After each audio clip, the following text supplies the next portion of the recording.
Hello students. Last के lecture में हमने सीखा इलेक्ट्रोमैग्नेटिक रेडिएशन क्या होता है और इलेक्ट्रोमैग्नेटिक स्पेक्ट्रम के बारे में।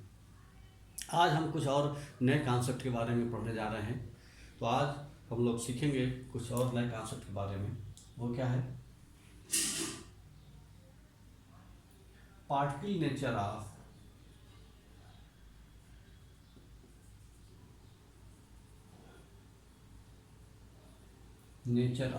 Electromagnetic radiation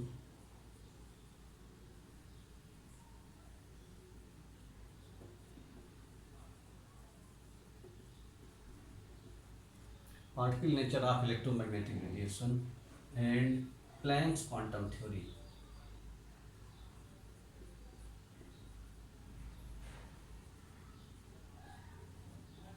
Quantum theory.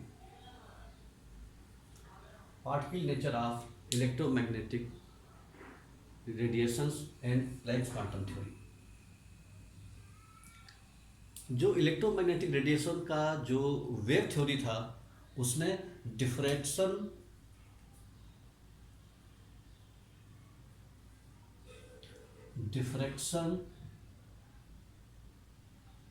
And interference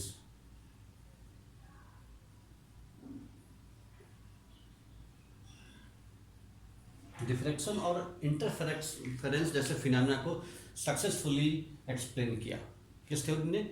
wave theory of electromagnetic radiation ने। तो ये दोनों बातें wave theory of electromagnetic radiation से एक्सप्लेन की गई।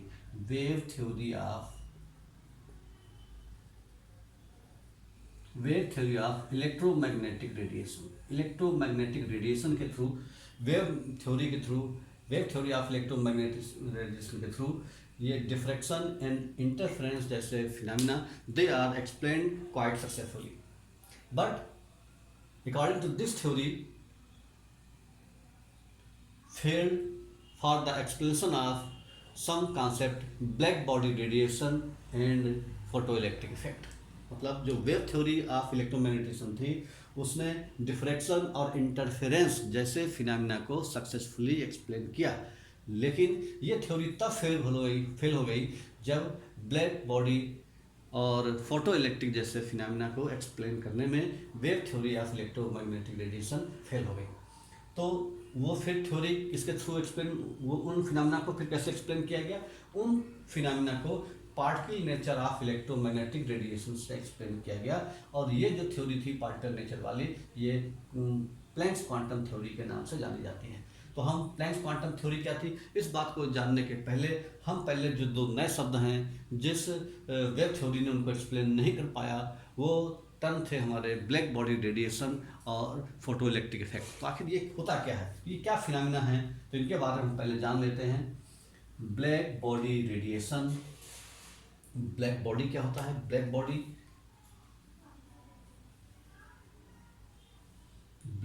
बॉडी रेडिएशन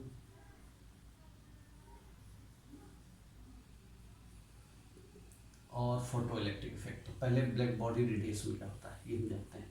तो ब्लैक बॉडी रेडिएशन किसको कहते हैं हम लोग? तो ब्लैक बॉडी रेडिएशन का मतलब है, इसको जानने के लिए सबसे पहले हम क्या करेंगे कि मान लीजिए हमारे पास ये कोई बॉडी है और यहाँ से कुछ रेज इस पर मिट हो रही है, ये गिर रही रेज इस पर, और उसके बाद में ये यहाँ पर एमिट हो रही है, ये एमिटेंस हो रहा है, एमिट हो रही है, क्लियर। और यहाँ पर ये इंसिडेंट हो रही है,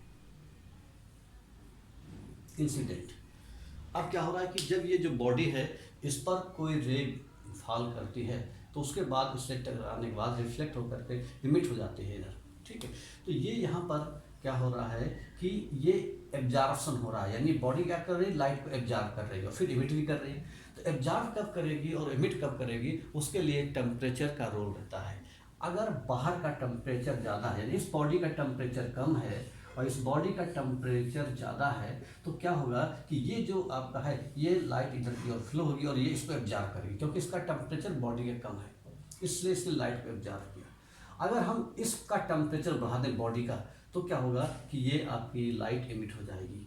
मतलब ये हुआ कि अगर कोई बॉडी है उसका टेम्परेचर कम है, सराउंडिंग का टेम्परेचर ज़्यादा है, तो बॉडी हीट को एब्जॉर्ब करेगी और अगर इसको हम हीट कर देंगे तो क्या होगा, टेम्परेचर दे देंगे, इसका टेम्परेचर बढ़ा देंगे तो ये आपका क्या हो जाएगा, ये लाइट को इमिट कर देगा जो उसने एब्जॉर्ब किया था। तो ब्लैक बॉडी रेडिएशन का मतलब क्या है? अब ये कितने परसेंट लाइट एब्जॉर्ब करेगा या कितने परसेंट इमिट करेगा, उसके लिए एक फार्मूला है, percent of absorption equals to total incident radiation, total incident radiation, total incident radiation और रेडिएशन एब्जॉर्ब, रेडिएशन एब्जॉर्ब तो कितना उसने रेडिएशन एब्जॉर्ब किया और टोटल इंसिडेंट रेडिएशन कितना था, वो उसका परसेंट निकालने का ये फार्मूला, इस फार्मूले के थ्रू उतना परसेंट निकाल पाते हैं, क्योंकि वो बॉडी जो है वो बॉडी डिफरेंट टाइप की बॉडी, उनकी डिफरेंट एब्जॉर्प्शन कैपेसिटी होती है, कुछ 5% एब्जॉर्ब करते हैं, कुछ 10% एब्जॉर्ब करते हैं, 15-20 या अच्छी अगर एब्जॉर्ब करने वाले होंगे तो 85-90% भी एब्जॉर्ब करती है। तो इस तरह से क्या देखते हैं कि परसेंट ऑफ एब्जॉर्प्शन के थ्रू हम radiation absorb upon total incident radiation, इनके थ्रू हम क्या करते हैं कि कितना परसेंट बॉडी एब्जॉर्ब कर रही है या कितना परसेंट इमिट कर रही है, इस फार्मूले के थ्रू हम जान जाते हैं। तो ब्लैक बॉडी रेडिएशन क्या होती है? तो अब ब्लैक बॉडी रेडिएशन का मतलब है, यहाँ पर डेफिनेशन है, अ perfectly black body is the one, the perfectly black body is the one which absorb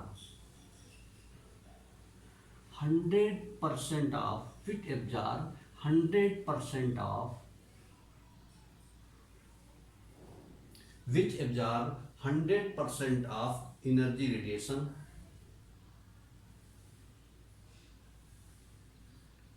the perfectly black body is the one which absorb 100% of energy radiation,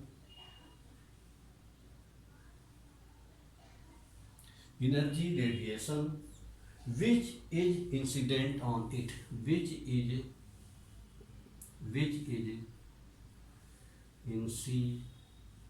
incident on it, मतलब ये तो perfectly black body is the one which absorb 100% of energy radiation which is incident on it, यानी जो black body वो body है जिस पर अगर कोई इंसिडेंट लाइट आती है तो वो 100% एब्जॉर्ब कर लेती है, तो ऐसी बॉडी को हम लोग बोलते हैं परफेक्टली ब्लैक बॉडी। और इससे जो इमिट होने वाला जो रेडिएशन है उसको कहते हैं ब्लैक बॉडी रेडिएशन। तो ब्लैक बॉडी का मतलब है एक ऐसी बॉडी जो 100% हीट रेडिएंट एनर्जी को एब्जॉर्ब करे, और उसको कहते हैं हम लोग परफेक्टली ब्लैक बॉडी, और जो उससे इमिट होने वाला रेडिएशन है उसको हम कहते हैं ब्लैक बॉडी रेडिएशन। अब जो ब्लैक बॉडी रेडिएशन है उसकी खास बात क्या है कि वो 100% हीट एब्जॉर्ब करती है या 100% हीट इमिट करती है। तो ऐसी कौन सी बॉडी है जिसको हम लोग ब्लैक बॉडी के नाम से जानते हैं? हमारी प्रैक्टिकल लाइफ में कौन सी ब्लैक बॉडी है, क्या हम देख पाते हैं ब्लैक बॉडी को? जैसे आपका जो ब्लैक बॉडी है वो हर प्रकार की लाइट को इमिट करती है। तो यहाँ पर जो हमको ये बात बताना है कि ब्लैक बॉडी क्या है, तो जैसे एग्जाम्पल के लिए मान लो कोई कैंडल है, अब कैंडल से जो लाइट इमिट होती है वो ब्लैक बॉडी नहीं है। क्यों? क्योंकि उसमें केवल एक ही प्रकार की वेवलेंथ की लाइट इमिट होती है। या हम कोई बल्ब ले लें या कोई ट्यूब लाइट ले लें, तो उससे जो लाइट इमिट हो रही है उनकी एक पार्टिकुलर वेवलेंथ है, उसका एक पार्टिकुलर कलर है। लेकिन सन एक ऐसा एग्जाम्पल है जिससे कि हर प्रकार की वेवलेंथ की लाइट, हर प्रकार की वेवलेंथ की लाइट इमिट होती है।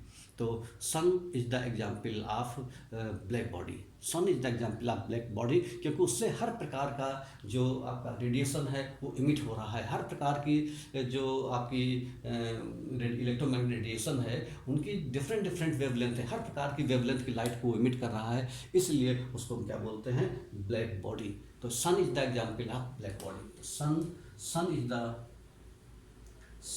The example of black body, sun is the example of black body, क्योंकि ये आपका अप्रॉक्सीमेट 100% जो आपका लाइट है उसको इमिट कर रहा है, हर प्रकार की वेवलेंथ, यानी जितने भी डिफरेंट टाइप का वेवलेंथ यहाँ पे कह सकते हैं हम लोग, which is incident on it, और it means it absorb all the wavelength. यहाँ पर हम लिख सकते हैं कि radiation which is incident on it, it means it absorb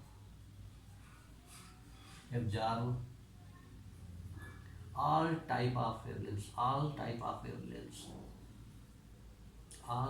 wavelengths, it absorbs all the wavelengths,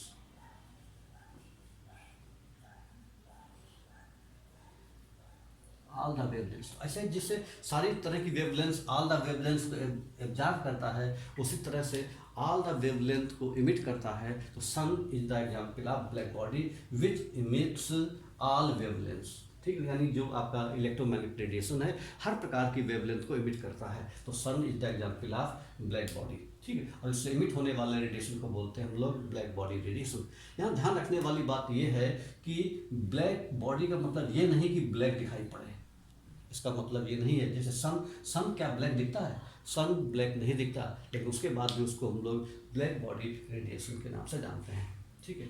उसी तरह से दूसरा एग्जाम्पल है आपका अर्थ। अर्थ भी क्या करती है, अर्थ भी लगभग 99.9% जो भी आपका रेडिएशन है उसको एब्जॉर्ब कर लेती है अर्थ। तो अर्थ दूसरा एग्जाम्पल हो गया। अर्थ क्या करती है, ये एब्जॉर्ब कर लेती है हर प्रकार की रेडिएशन, जो डिफरेंट वेवलेंथ का रेडिएशन है उनको एब्जॉर्ब कर लेती है। तो earth is the example of black body, ठीक है। इस तरीके से ब्लैक बॉडी क्या होती है कि ये आपका लगभग 100% हीट को एब्जॉर्ब कर सकती है। अगर हम अर्थ का टेम्परेचर बढ़ा दें, जैसे कि हम देखते हैं कि पूरे दिन में अर्थ गर्म होती रहती है, यानी हीट को एब्जॉर्ब करती रहती है, लेकिन उसके बाद में जब बाहर का एटमॉस्फेयर, बाहर का टेम्परेचर कम हो जाता है, तो यही अर्थ क्या करती है कि सराउंडिंग को, हीट को इमिट करने लगती है। तो earth is the example of black body. एक ब्लैक बॉडी का एग्जाम्पल हम एक हॉलो स्फीयर से भी देख सकते हैं, जैसे कार्बन ब्लैक है, ये भी आपका गुड एब्जॉर्बर है, यानी ये भी लगभग ऑलमोस्ट 99% जो है आपका जो रेडिएशन है उसको एब्जॉर्ब कर लेता है। एक हॉलो स्फीयर से हम इस तरह से दिखाते हैं, जैसे मान लो कि एक हॉलो स्फीयर है, इस तरह से बना हुआ ये इसके जो अंदर का पोर्शन है इसको हमने कार्बन ब्लैक से कोटेड कर दिया है। कार्बन ब्लैक यानी कार्बन ब्लैक से इसको हमने कोटेड कर दिया है अंदर का पोर्शन, और ये यहाँ पर एक छोटा सा होल है। अब यहाँ पर जो लाइट आ रही है यहाँ से, तो ये लाइट क्या होती है कि यहाँ से आई, यहाँ पर ये एब्जॉर्ब हुई, यहाँ पर एब्जॉर्ब नहीं हुई तो यहाँ पर रिफ्लेक्ट हुई, यहाँ पर एब्जॉर्ब हुई, यहाँ पर एब्जॉर्ब हुई, यानी इस तरह से करके ये जो है यहाँ पर टकराती रहती है और ये एब्जॉर्ब होती है, यानी इसका बहुत ही कम चांस होता है कि ये लाइट इस क्षेत्र से बाहर आ पाए। तो इस तरीके से ये जो लाइट है, लगभग जो भी लाइट आ रही है उसका लगभग 99.9% तक ये पूरा एब्जॉर्ब हो जाता है। इस तरीके से आपका ये गुड एब्जॉर्बर हुआ और ये आपका ब्लैक बॉडी हो गया। लेकिन अगर हम इसको हीट कर दें, यानी हम हाई टेम्परेचर कर दें, यहाँ पर इसका हम टेम्परेचर बढ़ा दें, तो जब टेम्परेचर बढ़ा देंगे तब क्या होगा कि ये जो लाइट है यहाँ से इधर से इमिट होने लगेगा रेडिएशन, और इस तरह से ये इमिट भी कर सकता है। अगर हम टेम्परेचर बढ़ा देंगे, अगर बाहर का टेम्परेचर ज़्यादा है, अंदर का टेम्परेचर कम है, तो ये लाइट को एब्जॉर्ब करता रहेगा। तो इस तरह का जो एग्जाम्पल है ये आपका, इसको भी हम कह सकते हैं ब्लैक बॉडी, और इससे इमिट होने वाले रेडिएशन को बोलते हैं ब्लैक बॉडी रेडिएशन के नाम से जानते हैं। तो बच्चों ये कॉन्सेप्ट था ब्लैक बॉडी। तो ब्लैक बॉडी कॉन्सेप्ट है, और दूसरा कॉन्सेप्ट है फोटो इलेक्ट्रिक इफेक्ट। दूसरा कॉन्सेप्ट है बच्चों फोटो इलेक्ट्रिक इफेक्ट, उसके बारे में जानते हैं। फोटो इलेक्ट्रिक इफेक्ट क्या होता है? Photo electric effect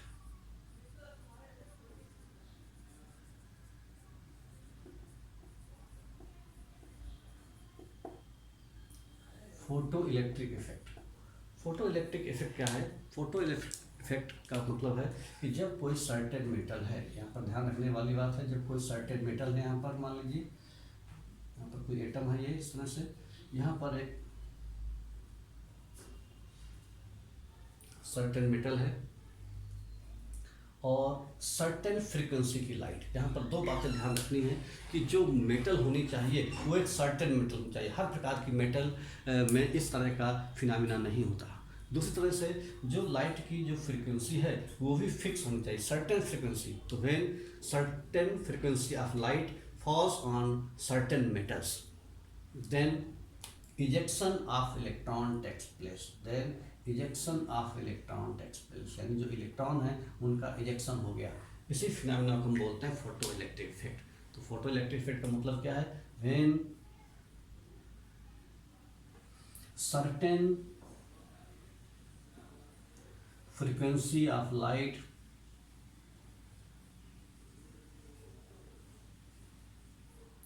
when certain frequency of light falls on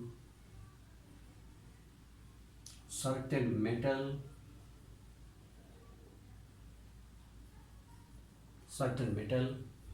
then ejection of electron takes place। तुरंत ही इलेक्ट्रॉन का इजेक्शन हो जाता है। इसी फिनोमेना को हम लोग बोलते हैं फोटो इलेक्ट्रिक इफेक्ट। यहाँ पर जो इंसिडेंट रे है उसकी फ्रीक्वेंसी न्यू है और ये जो इलेक्ट्रॉन है ये इजेक्ट हो रहा है। तो इस प्रकार के फिनोमेना को हम कहते हैं photo electric effect. When certain frequency of light, यहाँ पर ध्यान रखना है कि जो लाइट है उसकी फ्रीक्वेंसी फिक्स होनी चाहिए, ठीक है। Falls on certain metals, metal भी फिक्स होने चाहिए, ठीक है। Then ejection of electron takes place, तुरंत ही इलेक्ट्रॉन का इजेक्शन हो जाता है। और जो इजेक्टेड इलेक्ट्रॉन है इसको हम लोग एंड द इजेक्टेड इलेक्ट्रॉन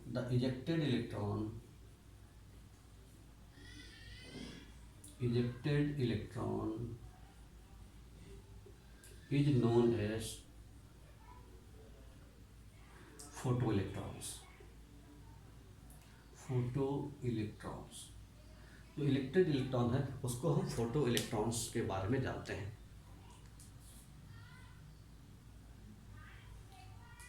तो इस तरीके से ये फिनोमेना को हम लोग फोटो इलेक्ट्रिक इफेक्ट के नाम से जानते हैं। तो फोटो इलेक्ट्रिक इफेक्ट में क्या खास बात कही गई? सर्टेन फ्रीक्वेंसी ऑफ लाइट की फ्रीक्वेंसी फिक्स होनी चाहिए और सर्टेन मेटल पर होना चाहिए।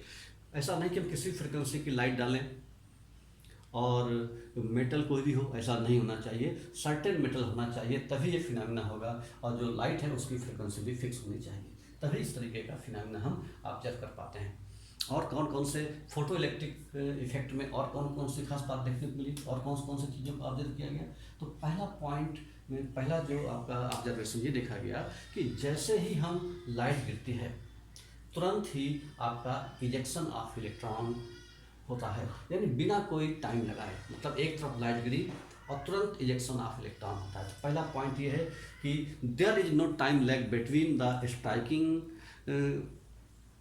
रे and the ejection of electron, यानी जो इलेक्ट्रॉन इजेक्ट हुआ है और जो लाइट गिरी, जैसे ही लाइट गिरी तुरंत ही इलेक्ट्रॉन का इजेक्शन होता है, यानी बिना कोई टाइम लगाए। तो पहली बात आपकी ये पहला पॉइंट में ये पॉइंट आपको लिखना है कि there is no time lag between the striking of ray and the ejection of electron. दूसरा पॉइंट क्या रहता है? दूसरा पॉइंट क्या रहता है कि जो आपकी जो सर्टेन फ्रीक्वेंसी है, ये जो सर्टेन फ्रीक्वेंसी है ये इसको हम लोग बोलते हैं थ्रेशोल्ड फ्रीक्वेंसी। जो मिनिमम फ्रीक्वेंसी है उसको बोलते हैं हम लोग थ्रेशोल्ड फ्रीक्वेंसी के नाम से जानते हैं। थ्रेशोल्ड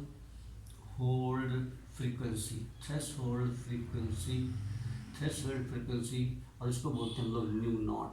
तो थ्रेशोल्ड फ्रीक्वेंसी का मतलब है कि इससे कम फ्रीक्वेंसी की अगर लाइट हम मेटल पर डालेंगे तो इलेक्ट्रॉन का इजेक्शन नहीं होगा। तो कम से कम फ्रीक्वेंसी इतनी होनी चाहिए या इससे ज़्यादा फ्रीक्वेंसी होनी चाहिए तब आपका इलेक्ट्रॉन इजेक्ट होगा। इससे कम फ्रीक्वेंसी पर आपकी लाइट गिरेगी, फॉल होगी मेटल के ऊपर, तो इलेक्ट्रॉन का इजेक्शन नहीं होगा। तो पहली बात बताया गया है कि जो थ्रेशोल्ड फ्रीक्वेंसी है ये इतनी फ्रीक्वेंसी रहती है। और जो थ्रेशोल्ड फ्रीक्वेंसी है ये डिफरेंट मेटल के लिए डिफरेंट होती है, यानी हर प्रकार की मेटल के लिए अलग अलग होती है। किसी मेटल के लिए वैल्यू अलग है, किसी मेटल के लिए वैल्यू ज़्यादा है, ठीक है। तो दूसरा पॉइंट आपको ये याद रखना है कि जो मिनिमम फ्रीक्वेंसी है अगर उससे कम फ्रिक्वेंसी की लाइट इंसिडेंट होगी मेटल सरफेस के ऊपर तो इजेक्शन ऑफ इलेक्ट्रॉन नहीं होगा, ठीक है। इससे ज़्यादा ही होना चाहिए तभी इलेक्ट्रॉन का इजेक्शन होता है। और दूसरी बात यह है कि डिफरेंट मेटल के लिए थ्रेशोल्ड फ्रीक्वेंसी की वैल्यू अलग अलग होती है। तीसरा पॉइंट ये बताया कि जो आपका फ्रीक्वेंसी है, ये जो फ्रीक्वेंसी है, इस फ्रीक्वेंसी से क्या होगा कि फ्रीक्वेंसी से जो हमने डाली थ्रेशोल्ड फ्रीक्वेंसी से जो ज़्यादा फ्रीक्वेंसी की लाइट हमने इस पर इंसिडेंट किया तो क्या होगा, इलेक्ट्रॉन इजेक्ट होगा और जो ज़्यादा एक्स्ट्रा फ्रीक्वेंसी है वो क्या करेगी, इस इलेक्ट्रॉन को काइनेटिक एनर्जी सप्लाई करेगी इलेक्ट्रॉन को। इसका मतलब है कि जो फ्रीक्वेंसी है उस पर डिपेंड करता है आपका इलेक्ट्रॉन की काइनेटिक एनर्जी। और चौथी बात ये बताया कि जो इलेक्ट्रॉन की जो इंसिडेंट लाइट है उसकी इंटेंसिटी पर डिपेंड करता है इलेक्ट्रॉन, यानी कितने इलेक्ट्रॉन निकलेंगे। यानी इंटेंसिटी अगर हम बढ़ाते जाएंगे तो नंबर ऑफ इलेक्ट्रॉन ज़्यादा निकलते जाएंगे, लेकिन इलेक्ट्रॉन की काइनेटिक एनर्जी से उसका कोई लेना देना नहीं रहेगा। फ्रीक्वेंसी से क्या होगा, फ्रीक्वेंसी से अगर हम ज़्यादा हाई फ्रीक्वेंसी की इलेक्ट्रोमैग्नेटिक रेडिएशन इंसिडेंट कराएंगे तो उससे क्या होगा, नंबर ऑफ इलेक्ट्रॉन ज़्यादा नहीं निकलेंगे बल्कि जो इलेक्ट्रॉन निकल रहे होंगे उसकी काइनेटिक एनर्जी ज़्यादा होगी। लेकिन अगर हम इलेक्ट्रॉन की ये जो आपका इलेक्ट्रोमैग्नेटिक रेडिएशन है, अगर इसकी हम ब्राइटनेस बढ़ा दें, इसका मतलब ये है कि इसकी अगर हम इंटेंसिटी बढ़ा दें तो इंटेंसिटी बढ़ाने से क्या होगा, जो इजेक्शन होने वाले इलेक्ट्रॉन हैं उनकी काइनेटिक एनर्जी तो नहीं बढ़ेगी लेकिन ज़्यादा नंबर ऑफ इलेक्ट्रॉन इमिट होंगे। तो इस तरीके से हम कह सकते हैं कि इस फोटो इलेक्ट्रिक इफेक्ट के फिनोमेना में कुछ बातें निकल करके आई कि सर्टेन फ्रिक्वेंसी की लाइट होनी चाहिए, सर्टेन मटेरियल होना चाहिए। वो सर्टेन मेटल कौन कौन से होते हैं, जैसे कि आपका पोटेशियम है, मेटल के नाम है पोटेशियम है, सीजियम है, ठीक है। और पोटेशियम सीजियम जनरली इस तरह के मेटल्स होते हैं, ये आपके मेटल्स होते हैं। इनमें जो इलेक्ट्रॉन है वो लूजली हेल्ड होता है, इस वजह से जैसे ही उसके ऊपर लाइट पड़ती है तुरंत ही इलेक्ट्रॉन का इजेक्शन हो जाता है, ठीक है। और उसके बाद में जो भी आपकी फ्रीक्वेंसी है वो एक मिनिमम फ्रीक्वेंसी होनी चाहिए, उससे कम फ्रीक्वेंसी अगर होगी तो इलेक्ट्रॉन इजेक्ट नहीं होगा, ठीक है। दूसरी बात है कि different metals having different threshold frequency, अलग अलग मेटल के लिए अलग अलग थ्रेशोल्ड फ्रीक्वेंसी होती है। उसके बाद में जो इजेक्शन ऑफ इलेक्ट्रॉन है उसकी काइनेटिक एनर्जी डिपेंड करती है जो लाइट है इसकी फ्रीक्वेंसी के ऊपर, जबकि जो नंबर ऑफ इलेक्ट्रॉन का निकलना, इलेक्ट्रॉन कम निकलेंगे ज़्यादा, वो डिपेंड करता है इंटेंसिटी के ऊपर। तो ये सारे चारों पांचों बातें हैं, ये आपको बातें याद रखना चाहिए। इसी पूरे फिनोमेना को हम लोग बोलते हैं फोटो इलेक्ट्रिक इफेक्ट। अब इसको जरा हम मैथमेटिकली देख लेते हैं। मान लीजिए कि ये हमारे पास एक लाइट है, रे है, जिसकी एनर्जी है E, ठीक है। तो E एनर्जी की लाइट है। अब ये जब लाइट पड़ेगी तो क्या होगा कि ये जो चूंकि इस मेटल में इलेक्ट्रॉन बंधे हुए हैं, ठीक है, न्यूक्लियस के थ्रू, तो इलेक्ट्रॉन को अलग करने के लिए कुछ एनर्जी इसमें से पहले खर्च करना पड़ेगा। इस एनर्जी से मान लीजिए कि हमारे पास कुल एनर्जी है 100 जूल सपोज करिए। अब यहाँ पर जब ये लाइट गिरी तो इस यहाँ पर जो एटम में इलेक्ट्रॉन बंधा हुआ है उसको अलग करने के लिए कुछ एनर्जी का पोर्शन खर्च करना पड़ेगा। हमने मान लिया इसमें से उसने 20 जूल एनर्जी खर्च कर दी, तो 100 जूल एनर्जी थी, 20 जूल एनर्जी खर्च हो गई, तो बची जो एनर्जी है उसको क्या करेगा, काइनेटिक एनर्जी सप्लाई करने काम करेगी। यानी काइनेटिक एनर्जी कितनी होगी, 80। तो इस प्रकार से 80 और 20 बराबर 100, यानी कुल एनर्जी, टोटल एनर्जी अगर हमने मान ली E, ये टोटल एनर्जी बच्चों E है, जो इंसिडेंट लाइट की एनर्जी है पहले। उसके बाद में मान लीजिए कि उसने E0 वैल्यू उतनी एनर्जी को एब्जॉर्ब कर लिया, तो बाकी जो बची हुई एनर्जी है उसको हम बोलते हैं काइनेटिक एनर्जी। अब यहाँ पर हम फार्मूला अप्लाई कर रहे हैं। जो E है, E बराबर होता है फार्मूला H न्यू, E0 जो है इसका फार्मूला है H न्यू नॉट। इसी को हम वर्क फंक्शन भी कहते हैं, इसी को वर्क फंक्शन के नाम से जानते हैं। और काइनेटिक एनर्जी का फार्मूला है हाफ mv²। तो यहाँ पर ये जो है फार्मूला आपका न्यूमेरिकल लगाने में इस्तेमाल होगा। चाहे तो हम यहाँ पर ये भी काम कर सकते हैं कि इसको हम इधर ले आए, तो H new minus H new not बराबर हाफ mv², और यहाँ पर H कॉमन ले सकते हैं, तो ये हो जाएगा nu minus nu naught equals to half mv²। तो हम ये कोई भी रिलेशन अप्लाई कर सकते हैं। ये जो फार्मूला है ये न्यूमेरिकल लगाने में इस्तेमाल होगा। एच प्लैंक्स कांस्टेंट है, इसके बारे में हम पढ़ेंगे अभी। प्लैंक्स कांस्टेंट थ्योरी जब पढ़ाएंगे तब। न्यू का मतलब है फ्रीक्वेंसी ऑफ इंसिडेंट लाइट, और न्यू नॉट का मतलब है थ्रेशोल्ड फ्रीक्वेंसी। न्यू नॉट को बोलते हैं थ्रेशोल्ड फ्रीक्वेंसी, यानी मिनिमम फ्रीक्वेंसी जो इलेक्ट्रॉन को इजेक्ट कराने के लिए ज़रूरी है। और हाफ एम वी स्क्वायर मतलब जो काइनेटिक एनर्जी का मास ऑफ इलेक्ट्रॉन, वी का मतलब वेलोसिटी ऑफ इलेक्ट्रॉन, और एच का मतलब प्लैंक्स कांस्टेंट। तो इस पूरे फिनोमेना को हम लोग फोटो इलेक्ट्रिक इफेक्ट कहते हैं। तो फोटो इलेक्ट्रिक इफेक्ट एक फिनोमेना है जिसमें क्या है, सर्टेन फ्रीक्वेंसी की लाइट जब सर्टेन मटेरियल पर फॉल होती है तो तुरंत ही उसमें इलेक्ट्रॉन इजेक्ट होता है, और जो इलेक्ट्रॉन जब इजेक्ट होता है तो बिना कोई टाइम लगाए इलेक्ट्रॉन इजेक्ट होता है। जैसे ही लाइट स्ट्राइक हुई मेटल सरफेस के ऊपर, तुरंत ही इलेक्ट्रॉन का इजेक्शन होता है। जो इलेक्ट्रॉन का इजेक्शन है उसके नंबर कितने ज़्यादा या कम इलेक्ट्रॉन इजेक्ट हो रहे हैं वो डिपेंड करता है इंटेंसिटी ऑफ लाइट के ऊपर, और जो इलेक्ट्रॉन इजेक्ट हो रहे हैं उसकी जो काइनेटिक एनर्जी है वो डिपेंड करती है फ्रीक्वेंसी ऑफ लाइट के ऊपर। तो ये सारे फिनोमेना आपको ध्यान रखना है। और जो न्यू नॉट है उसको बोलते हैं हम लोग थ्रेशोल्ड फ्रीक्वेंसी, वो मिनिमम फ्रीक्वेंसी है। अगर इससे कम फ्रीक्वेंसी की लाइट गिरती है तो चाहे वो जितनी देर तक गिरती रहे और चाहे उसकी इंटेंसिटी भी कितनी ज़्यादा हो, लेकिन उससे कोई फ़र्क नहीं पड़ेगा, इलेक्ट्रॉन इजेक्ट नहीं होगा। इलेक्ट्रॉन इजेक्ट होने के लिए एक सर्टेन फ्रीक्वेंसी की ज़रूरत है, उसी फ्रीक्वेंसी को बोलते हैं हम लोग थ्रेशोल्ड फ्रीक्वेंसी। अगर उस फ्रीक्वेंसी से कम की लाइट अगर गिर रही है तो चाहे जितनी देर तक फॉल होती रहे, और उस लाइट की जिसकी फ्रीक्वेंसी थ्रेशोल्ड फ्रीक्वेंसी से कम है उसकी इंटेंसिटी भी बहुत ज़्यादा हो, तो भी इस बात से कोई फ़र्क नहीं होगा। वो आपका डिपेंड करता है कि आपका थ्रेशोल्ड फ्रीक्वेंसी कितनी है, उससे कम फ्रीक्वेंसी की लाइट से इलेक्ट्रॉन का इजेक्शन नहीं होगा। तो इस पूरे फिनोमेना को हम लोग बोलते हैं फोटो इलेक्ट्रिक इफेक्ट के नाम से जानते हैं। तो ये आपका दो फिनोमेना है, एक ब्लैक बॉडी रेडिएशन और एक फोटो इलेक्ट्रिक इफेक्ट। ये जो फिनोमेना है वो आपका इलेक्ट्रोमैग्नेटिक रेडिएशन का जो पार्टिकल नेचर है वो एक्सप्लेन करता है, जबकि वेव नेचर से इस तरह के फिनोमेना एक्सप्लेन नहीं हो पाए। तो जो पार्टिकल नेचर है जो बताया आपका नेक्स्ट प्लैंक ने, उन्होंने क्या बताया इसके बारे में हम देखते हैं। इस थ्योरी को बोलते हैं हम लोग प्लैंक्स क्वांटम थ्योरी के नाम से जानते हैं। जो थ्योरी है इसको बोलते हैं Planck's quantum theory, Planck's quantum theory.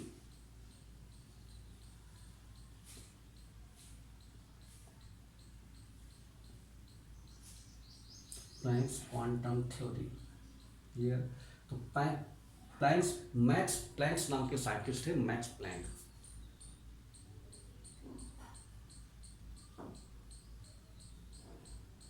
Max Planck नाम के साइंटिस्ट ने बताया, जैसा कि जो वेव थ्योरी थी, वेव थ्योरी ये बता रही थी कि जो आपका रेडिएशन है वो आपका कॉन्टिन्यूअस फॉर्म में एनर्जी लूज करता रहता है, यानी एनर्जी का जो लूज होना वो कॉन्टिन्यूअस होता है। जबकि मैक्स प्लैंक नाम के साइंटिस्ट ने बताया कि एनर्जी कॉन्टिन्यूअसली इमिट नहीं होती, बल्कि एनर्जी पैकेट्स के फॉर्म में इमिट होती है, यानी एनर्जी का फॉर्म में पैकेट्स के फॉर्म में इमिट होती है। Packets, small packets, energy emits as a form of small packets, small packet के फॉर्म में एनर्जी इमिट होती है, स्मॉल पैकेट के फॉर्म में एनर्जी इमिट होती है। और इस जो स्मॉल एनर्जी का पैकेट है उसी को हम लोग क्या बोलते हैं, क्वांटा। क्या बोलते हैं, क्वांटा के नाम से जानते हैं। क्वांटा प्लूरल वर्ड है क्वांटा, क्वांटम का। तो एक कह रहे हैं कि जो एनर्जी है वो पैकेट के फॉर्म में, यानी कि आपकी मल्टीपल वैल्यू होती है, यानी पैकेट के फॉर्म में निकलती है। या तो एक पैकेट एनर्जी निकलेगी, या दो पैकेट, या तीन पैकेट, या चार पैकेट, यानी एनर्जी जो है रुक रुक करके निकलती है, कॉन्टिन्यूसली नहीं निकलती, और पैकेट के फॉर्म में निकलती है। और एक पैकेट की जो एनर्जी है उसको हम लोग क्या बोलते हैं, वन क्वांटम, क्वांटम के नाम से जानते हैं, क्वांटम के नाम से जानते हैं। एक पैकेट एनर्जी जो है उसको हम एक क्वांटम बोलते हैं। यानी कह रहे हैं कि मैक्स प्लैंक ने कहा कि एनर्जी जो है पैकेट के फॉर्म में इमिट होती है, कॉन्टिन्यूसली इमिट नहीं होती, पैकेट के फॉर्म में इमिट होती है, और उस एक पैकेट की एनर्जी को बोलते हैं हम लोग एक क्वांटम। उसके बाद में और दूसरी बात इन्होंने क्या बताई मैक्स प्लैंक ने, कि जो आपकी एनर्जी इमिट हो रही है, जो एनर्जी इमिट हो रही है, हर प्रकार के रेडिएशन की अपनी कुछ ना कुछ वेवलेंथ होती है, कुछ ना कुछ फ्रीक्वेंसी होती है, और कुछ ना कुछ उसकी एनर्जी होती है। जैसे कि हम देखते हैं कि गर्मी के दिनों में हम धूप में बाहर नहीं निकलते क्योंकि हमको फील होती है एनर्जी की, गर्मी लगती है हमको, ठीक है। जबकि जाड़े के दिनों में हमको वही एनर्जी अच्छी लगती है और हम धूप सेकते हैं। तो यहाँ पर हम क्या कह रहे हैं कि हर जो रेडिएशन की अपनी कुछ ना कुछ एनर्जी है, तो उन्होंने बताया कि जो एनर्जी है वो डायरेक्टली प्रोपोर्शनल टू फ्रीक्वेंसी, यानी जो एनर्जी है it is directly proportional to frequency, यानी एनर्जी फ्रीक्वेंसी के डायरेक्टली प्रोपोर्शनल होती है। तो अगर यहाँ पर हम साइन हटाएं तो E बराबर एच न्यू, तो न्यू एच क्या है, इसको बोलते हैं हम लोग एक प्रकार का प्रोपोर्शनलिटी कांस्टेंट है, यानी एक प्रकार का यूनिवर्सल कांस्टेंट है, यूनिवर्सल कांस्टेंट, जिसको हम प्लैंक्स कांस्टेंट के नाम से जानते हैं, या किसी को हम लोग प्लैंक्स कांस्टेंट के नाम से जानते हैं, प्लैंक्स कांस्टेंट के नाम से जानते हैं। ये एक प्रकार का प्रोपोर्शनलिटी कांस्टेंट है, यूनिवर्सल कांस्टेंट है। इस कांस्टेंट को हम लोग प्लैंक्स कांस्टेंट के नाम से जानते हैं, और इसकी वैल्यू रहती है बच्चों 6.626 इंटू 10 की पावर -34 जूल सेकेंड। तो ये जो है आपका एच प्लैंक कांस्टेंट की वैल्यू है।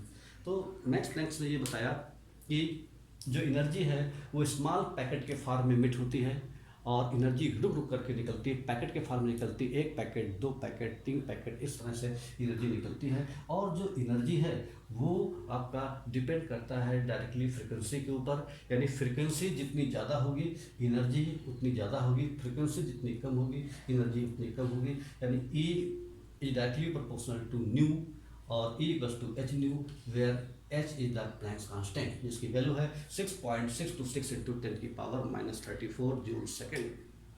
अगर 1 पैकेट है, अगर 2 पैकेट है तो इसका मतलब 2E हो गया, 3 पैकेट है तो 3 पैकेट हो गया E, 4 पैकेट है तो 4 पैकेट, ऐसे अगर n पैकेट हैं तो NE हो गया, यानी NE का मतलब है n और E का मतलब है h न्यू। तो इस तरीके से एनर्जी पैकेट के फॉर्म में निकलती है, 1 पैकेट 2 पैकेट या 4 पैकेट एनर्जी रुक रुक के निकलती है और पैकेट के फॉर्म में निकलती है। ये बात प्लैंक्स क्वांटम थ्योरी ने बताया, और इस बात से पता लग रहा है कि ये जो आपका पार्टिकल नेचर के बारे में पता लगता है, और पार्टिकल नेचर की वजह से ही हम ब्लैक बॉडी रेडिएशन और फोटो इलेक्ट्रिक इफेक्ट जैसे फिनोमेना को एक्सप्लेन कर पाए। वेव थ्योरी से ये फिनोमेना एक्सप्लेन नहीं हो पाए थे।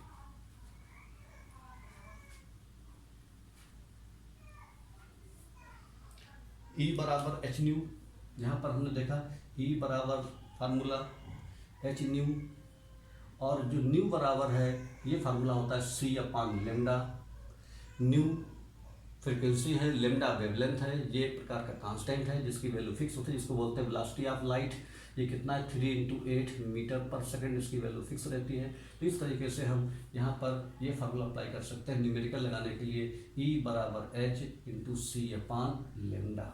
ये फार्मूला अप्लाई कर देते हैं, तो यहाँ पर ये न्यूमेरिकल लगाने के लिए E का मतलब एनर्जी, H का मतलब प्लैंक्स कांस्टेंट, C का मतलब वेलोसिटी ऑफ लाइट और λ का मतलब वेवलेंथ।